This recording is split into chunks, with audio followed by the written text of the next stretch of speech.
At bukod kay Jen, excited na rin ang mga kabatch niya sa Starstruck na siyang magiging ninong at ninang ng baby. Yan ang chika ni Lars Santiago.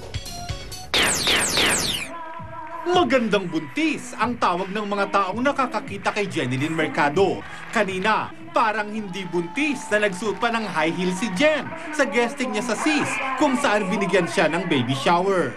Sa August 22 ang nakatakdang pagluluwal ni Jen ang kanyang sanggol, pero pwede na raw siyang manganak anytime. More on emotional psychological preparation kasi syempre kailangan prepared ako lalo na mahirap lalo na yung pagle-labor, yung mga ganung bagay. So natatakot na rin ako.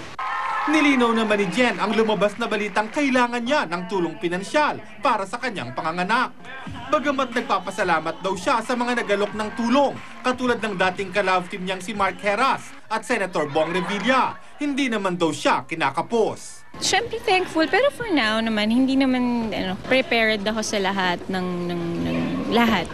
For my delivery, for my child, lahat. Tuwang-tuwa naman si Jen sa mga kaibigan niya sa batch 1 ng Starstruck. Pinuntahan pa siya sa guesting niya sa SIS nila Katrina Halili, Yasmin Curdy, Rainier Castillo, Dion Ignacio, Alvin Aragon at Mark Heras.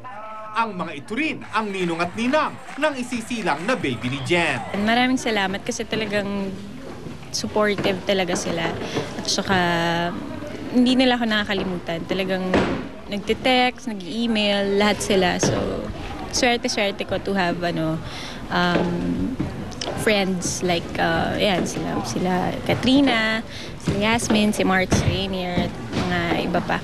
Lars Santiago, updated sa Showbiz Happening.